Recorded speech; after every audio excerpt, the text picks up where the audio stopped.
Hi, my name is Ted O'Neill.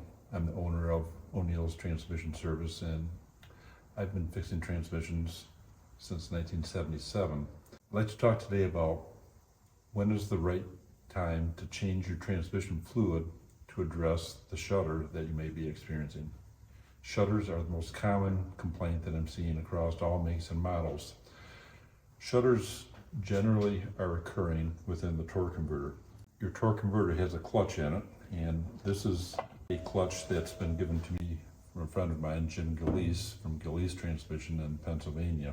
This is out of a GMC Acadia or Chevy Traverse. The transmission type is called a 6T70E.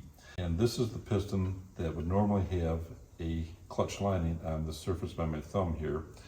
It is woven carbon fiber material, and this clutch is forced hydraulically to this surface, and that is what couples the engine to the transmission.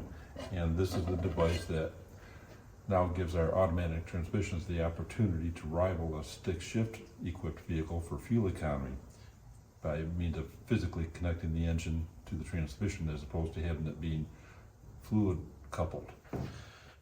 So the shudder that you're feeling, probably between 30 and 50 miles an hour, is this clutch slipping and gripping, and it will set up a frequency you feel throughout the vehicle. It's often described like going over rumble strips. So there's a lot of posts that you're probably seeing, recommendations that changing the fluid will address that. And the reason that you might get some relief from changing the fluid is because you're changing the friction dynamics when you change your fluid. When you consider what is going on here, think of a dining experience where you run your finger across the lip of the glass and the glass resonates. If you've ever done that, you know that you have to have the right amount of downward pressure.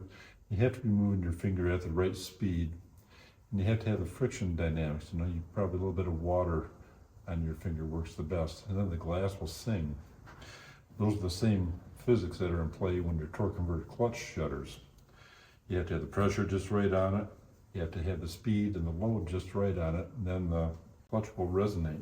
So by going back to the dining experience, changing the fluid would be akin to dipping your finger in some olive oil.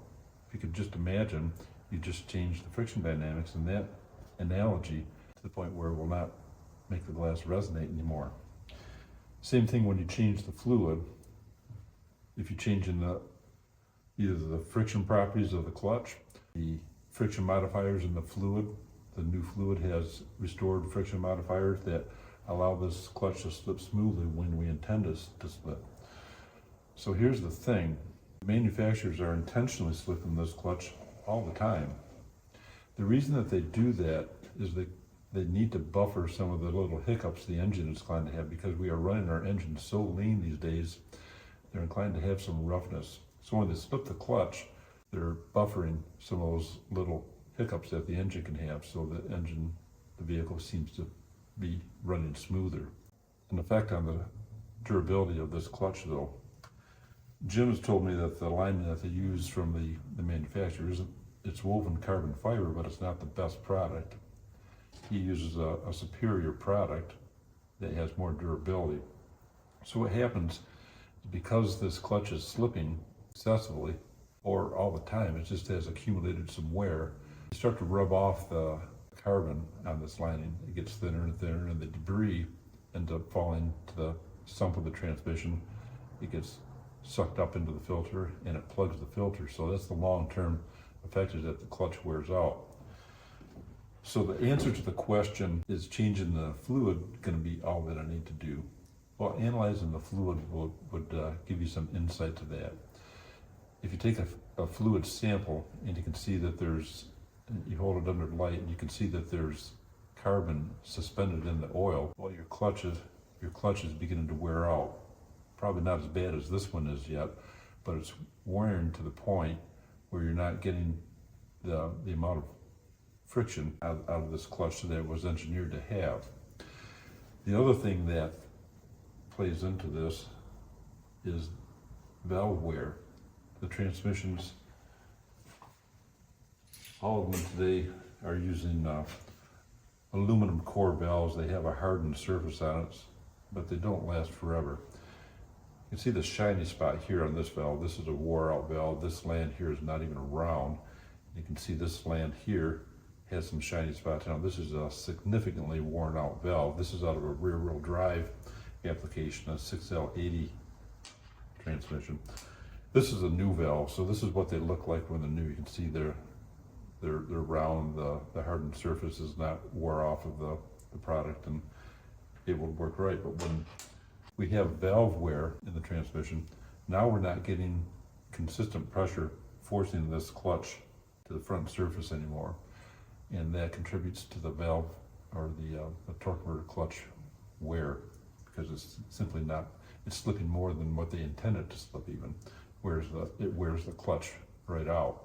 So if your clutch is worn and you change the fluid, now your renewed detergent level in the new oil actually has a washing effect on that carbon in the clutch, and it actually accelerates the deterioration of this clutch, and you end up having to replace the transmission anyways.